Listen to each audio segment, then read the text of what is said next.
always loved Dan. Does that mean that I wasn't hurt? Yeah, I was hurt.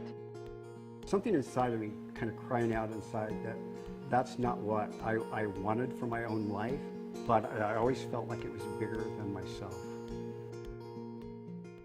My name is Dan Davis, and this is my incredible wife. Her name's Cathy, and we've been married for 41 years.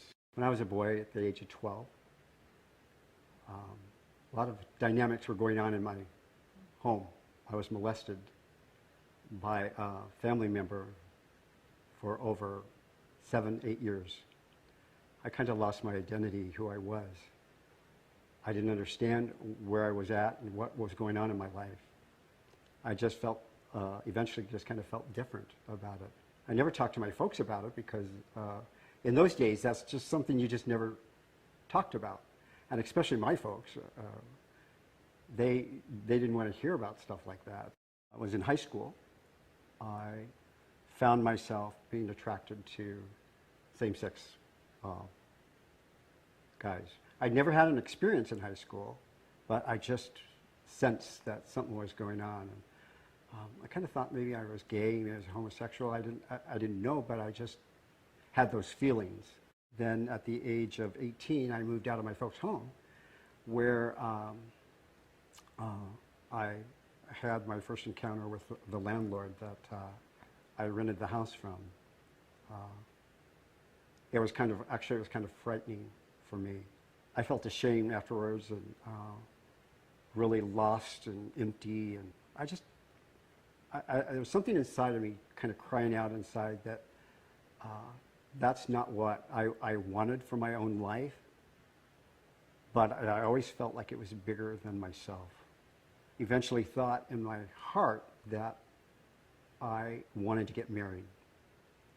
And I felt like if I got married, that all of the attractions that I was having at that time for men would go away. I was working at a hospital at the time. And that's where I met Cathy. The very first date, I asked her to marry me. And of course she said, No.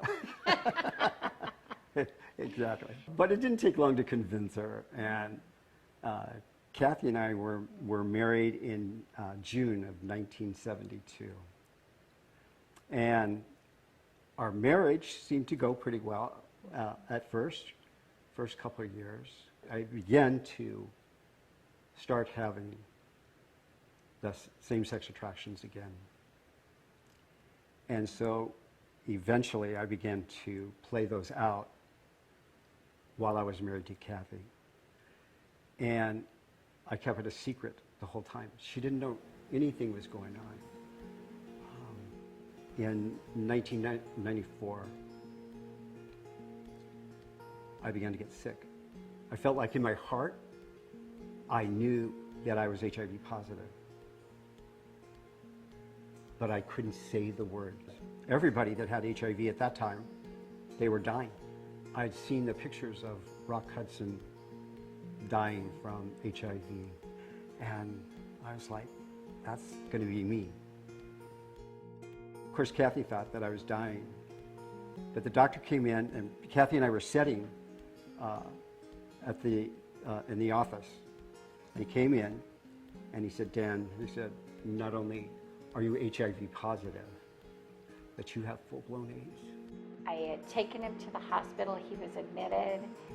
I went home by myself. I went home to my family, and Dan had sworn me to secrecy that I couldn't tell anybody he had AIDS. I feel so alone. And I remember going to bed, and I remember crying. And it's like, why? Why, Dan? Why would you jeopardize our whole future? I just remember just laying there thinking, how could I have done this to my family that I loved so much? There was a thought that came into my mind that if I continued to ask why, that it would destroy everything. And at that time, and at that moment, which was less than a second, I gave it over to God, and God met me right there. I know it sounds strange, but I did love Cathy. But the issues that I had inside my heart, I never dealt with the root of those things. I went through things and circumstances that I know I could not have gone through without God's grace. All I can say is that God's grace was there for me to be able to stay with my husband and to love him, and we are friends, and Dan's my best friend. Overcoming homosexuality was not a picnic for me. It was harder for me to overcome homosexuality than it was for me to deal with the issue of HIV, because I had to go back into my past and understand who I was. I worked with my local pastor, and I also worked with a wonderful friend of mine. He's the founder of a ministry called He Intends Victory, a ministry to those infected and affected by HIV. By the way, the doctors gave me a year to live at that time, and that was in 1994.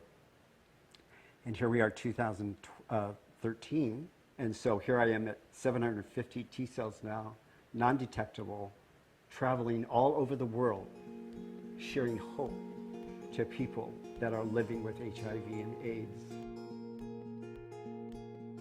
I know that today I have a purpose for all of that. It's not my purpose, but it's somebody else's purpose. I know, so it's an amazing journey, and I'm very thankful for it.